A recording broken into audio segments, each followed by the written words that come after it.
All right, welcome back. Today, we're diving into the modern playbook for success. What does it really take to build an organization that doesn't just get by, but actually leads the pack? Let's jump right in. So, let's get right to it. In a world that feels like it's in constant motion, changing every single day, what's the real playbook for success? It's the one question that's on every leader's mind, right? And let's be real for a second. You are absolutely bombarded with buzzwords, aren't you? Metaverse, adaptive AI, digital transformation, it's just a constant stream. It can feel totally overwhelming, like trying to find your way in a blizzard of new tech, and every single one is screaming for your attention and, of course, your budget.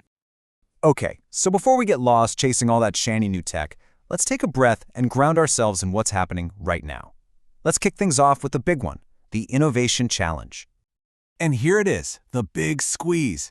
You're constantly being told to defend every single investment, cut costs wherever you can, but in the very same breath, you're also expected to deliver some pretty ambitious growth. Sound familiar? It's this non-stop, super high-stakes balancing act. So, how in the world do you even begin to manage that tension? Well, it starts by getting a handle on the what. You got to understand the big technological forces that are shaping everything. Which brings us right to our next section, decoding future technology. To help cut through all that noise, Gartner actually came up with a pretty brilliant framework. They've boiled down all these trends into 4 main strategic themes. Think about it. Are you trying to optimize what you're already doing, scale up your best products, pioneer something totally new, or are you focused on building a more sustainable operation? See, it instantly turns that confusing list of buzzwords into a clear strategic map. Okay, let's make this real. Take that pioneer theme, for example. A perfect case is the Super App.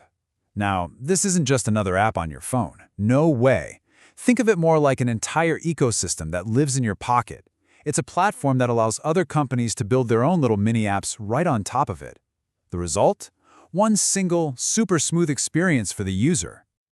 All right, so now you can see these amazing destinations out there on the horizon, right? The vision is crystal clear. But here's the million-dollar question. How do you build a ship that can actually get you there? And that question takes us from the captain's spyglass right down into the engine room. Because to make that journey, you need a solid blueprint for how you're going to do it. And it better be a blueprint for a ship that's fast and can turn on a dime. Now, the master plan for that ship has a name, Enterprise Architecture. It sounds complicated, but just think of it as the complete, top-to-bottom blueprint for your whole organization.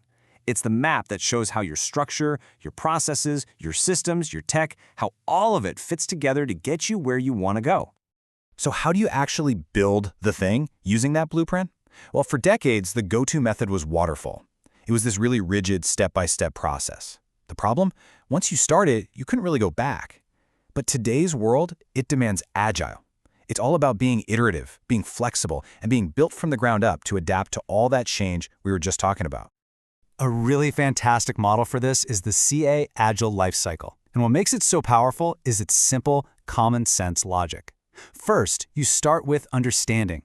Get everyone on the same page. Then, and only then, do you move to planning. And once that plan is solid, that's when you start the doing, delivering real value in these quick, repeatable cycles. And check this out. Notice how focused on the user this planning phase is.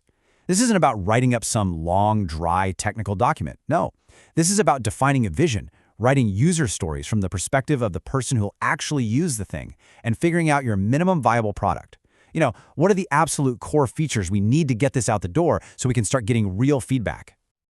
Okay, this is great. We're building things in a smart, agile way. Everything is humming along.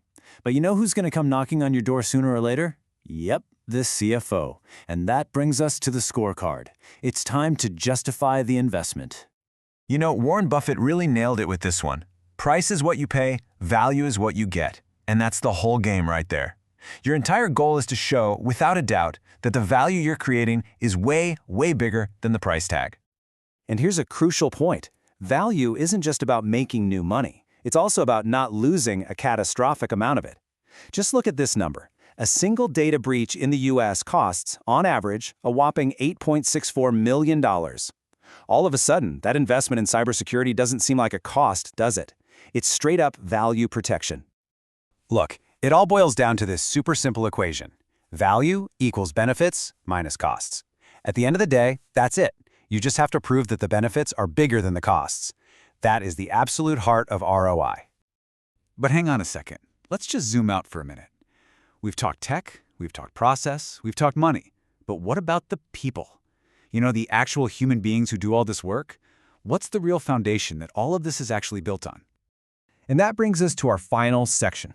And honestly, it might just be the most important one of all. Let's talk about the unseen infrastructure.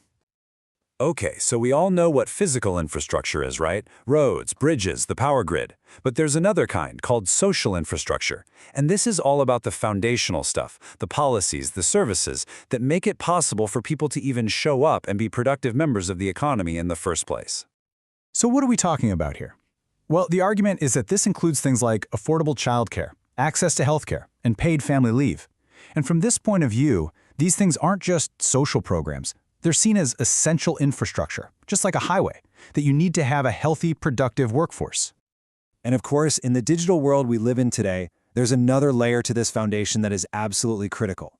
It's not just about supporting people. Organizations also need a deep, foundational knowledge of cybersecurity. And it's not just one person's job. It's a whole stack of skills, from network security and incident response, all the way to governance and architecture. So, what's the big takeaway from all this? It's actually pretty simple. You'd never build a skyscraper on a weak foundation, right? Well, the exact same thing is true for our organizations and for our economy as a whole. The foundation is everything. And that leaves us with one last really big question that I want you to think about. Are we really building strong, resilient organizations that are ready for the future if the human and the digital foundations they're resting on are actually pretty fragile?